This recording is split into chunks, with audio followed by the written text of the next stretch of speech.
The next problem, an aching ear caused by water pressure.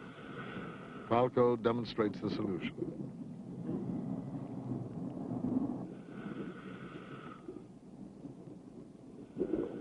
After 30 years of walking the seafloor, the Greek sees his workplace for the first time, as fish do. Calypso's early voyages produce a wealth of facts and films, but Cousteau must struggle behind the scenes to finance the work. 3 times mortgages his home to raise money. I knew that ships were very expensive to run, so that was my first challenge. So at the very beginning, we were obliged to borrow, Simone and I, on whatever we had. And for the first years, I managed to get some government contracts just to carry scientists on board Calypso. Cousteau's first big contract sends ship and crew to the Persian Gulf. Geologists believe the seafloor near Abu Dhabi may hide deposits of oil.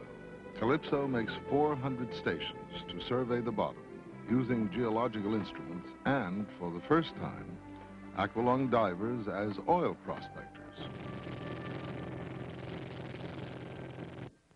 And after 2 or 3 months of hard work, we did find the oil. And now, of course, the little village of nomads has turned into a big city with skyscrapers and big buildings, big hotels. And that is due to our findings.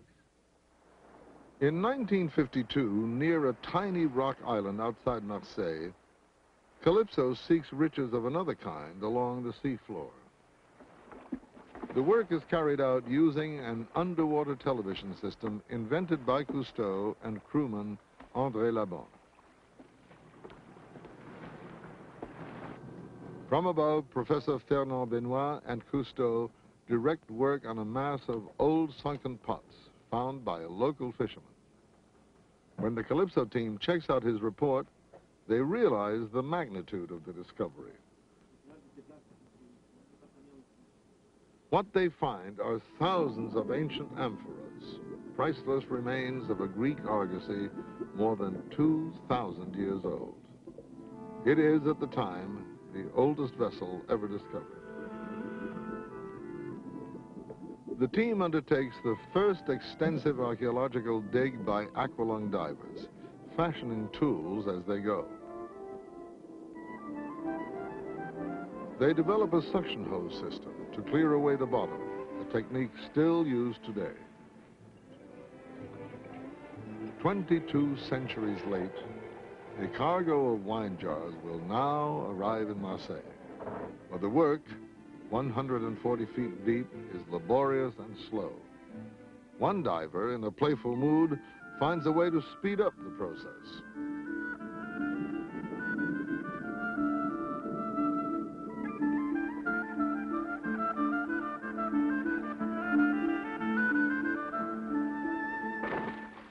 The team makes 10,000 dives during 3 years, recovers 8,000 amphoras and 12,000 pieces of ancient dinnerware, all transported to a Marseille museum. One archaeologist pronounces it the most important find since Pompeii. Cousteau is called the father of undersea archaeology. A small celebration is organized, a toast to voyagers lost in antiquity and to future discoveries still hidden in the liquid vaults of the sea.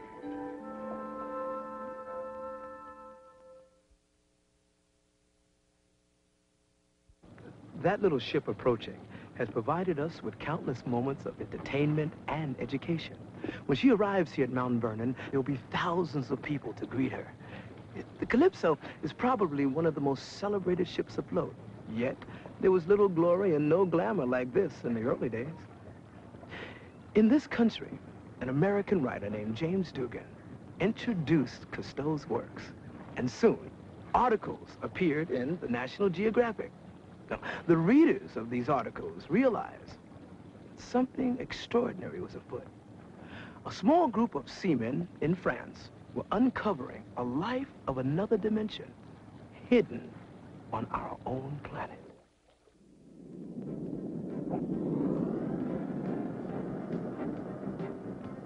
For the pioneering divers of Calypso, the early 50s are a period of exuberance, devising new exploration equipment, probing the sea's greatest treasure, life.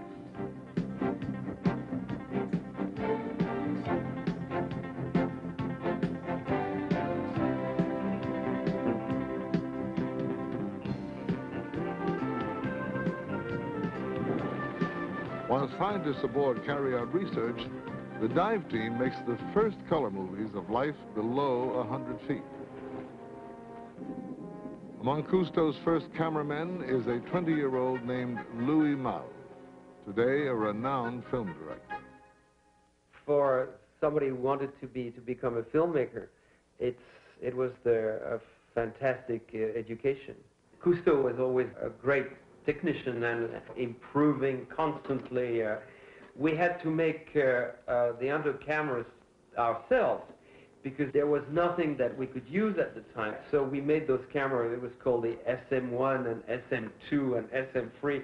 They were started from the mechanism of a handheld camera, the Bell & Howell, and then we made the camera with wide angles, and it was, so we were not only pioneering discovering this under the world, you know, undersea, but also Cousteau really invented underwater photography.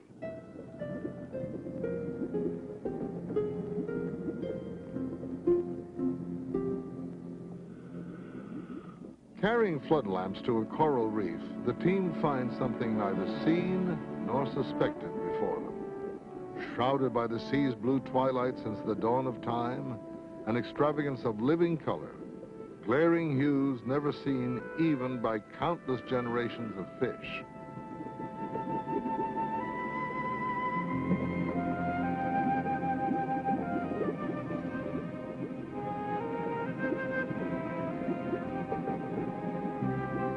During thousands of dives to coral reefs, they observe not undersea jungles, but cities. For fish, a reef's crevices provide shelter, amount to a vast tract of apartment houses.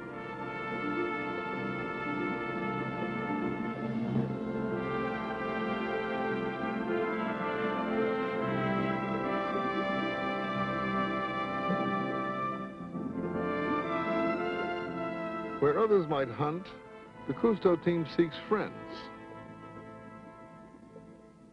The first is a 60-pound Red Sea grouper. Curious about these strange intruders, he follows the team like a mascot, constantly interrupts their work. They name him Ulysses and make him the star of their film. Ulysses, may I have the next words?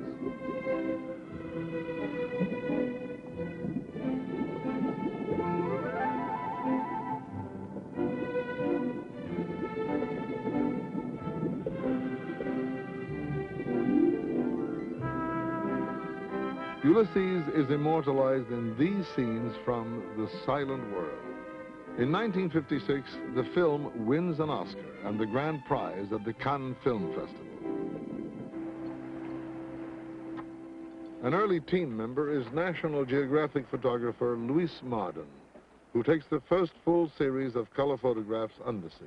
Today, he recalls the young Cousteau. Here is a man who is like, what shall we say, like the Wright brothers. They're two of my heroes. I mean, the Wright brothers opened the air to mankind. Jacques-Yves Cousteau opened the submarine world to mankind.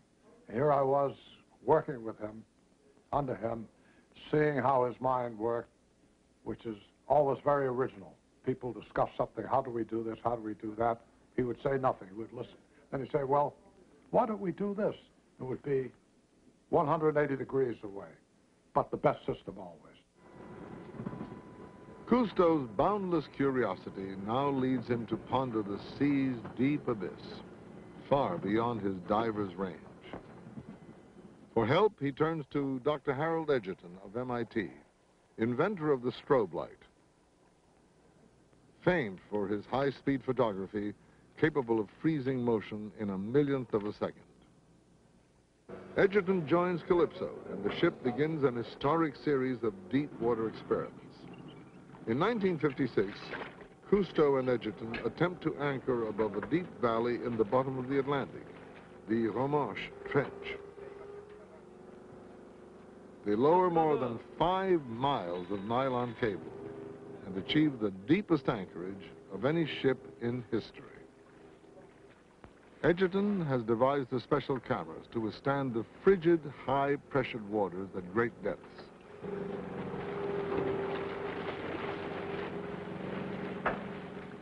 With Calypso at anchor, the camera is lowered. It is, Edgerton notes, like trying to photograph birds on a foggy night from a balloon. The camera returns with photos of a brittle star and several specks of unknown life at 24,000 feet. The first photographic proof of life at such depths. The difficulties frustrate Cousteau, who wants to see the deep with his own eyes. To do so, he must invent a new tool.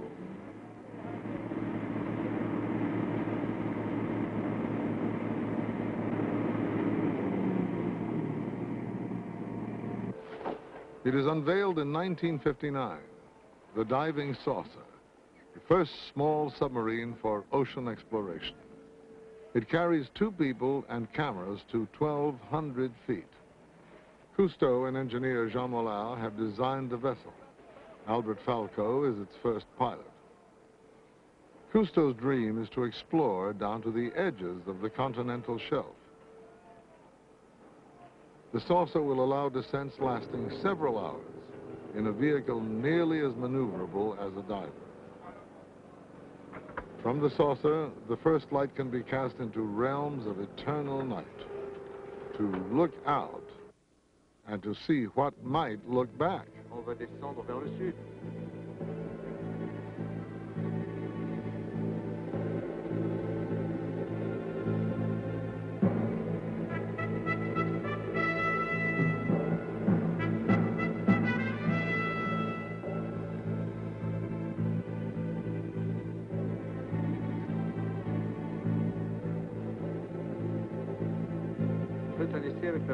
At 850 feet, Cousteau decides to take a sample of bottom life.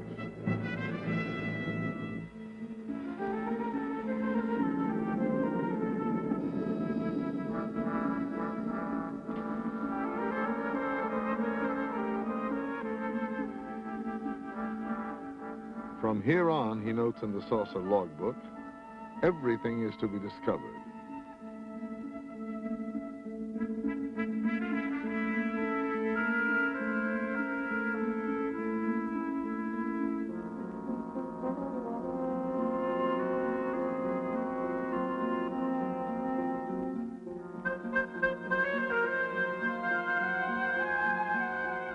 Paper-thin sponges cling to a ledge, like decorative vases in a blind world.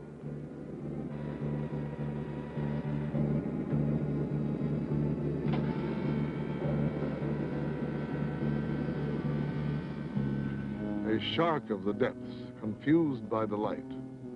Cousteau estimates it is 20 feet long.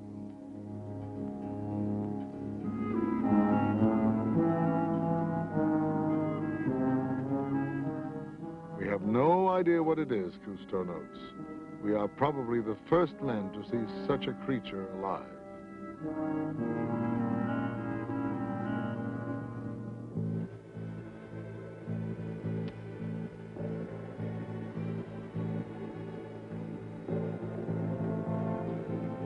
The success of the diving saucer leads Cousteau to further dreams.